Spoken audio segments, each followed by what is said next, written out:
हालात से खबर शामिल करते हैं डिजिटल आवाज न्यूज के लिए रिपोर्टर निसार लगारी रिपोर्ट।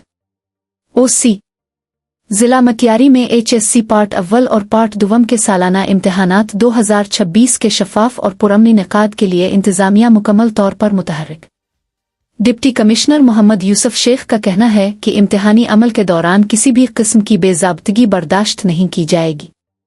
VO लतीफ़ हाल डिप्टी कमिश्नर सेक्रेटरीट मटियारी में मुनक़िदा अहम इजलास की सदारत करते हुए डिप्टी कमिश्नर ने बताया कि चीफ सेक्रेटरी की हिदायत पर ज़िला और तहसील सतह पर मॉनिटरिंग कमेटियां कायम कर दी गई हैं जो इम्तिहानी मराकिज़ की मुसलसल निगरानी करेंगी।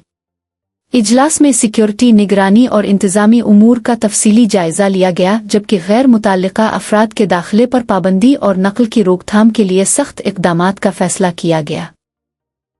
डिप्टी कमिश्नर ने हिदायत की कि हर इम्तिहानी मरकज़ पर चेकिंग पॉइंट्स कायम किए जाएं और मोबाइल फ़ोन इस्तेमाल करने वाले उम्मीदवारों के खिलाफ सख्त कार्रवाई की जाए। उन्होंने मज़ीद कहा कि ख़वातीन के इम्तिहानी मराकिज़ पर ख़वातीन अफसरान को तैनात किया जाए और तमाम मराकिज़ के मरकज़ी दरवाज़ों पर CCTV कैमरे नस्ब किए जाएं।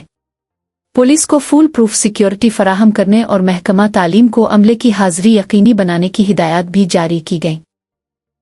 डिप्टी कमिश्नर ने वाज़ेह किया कि किसी भी शिकायत पर फौरी कार्रवाई अमल में लाई जाएगी और ज़िम्मेदारान के खिलाफ कानून के मुताबिक सख्त कदम उठाए जाएंगे।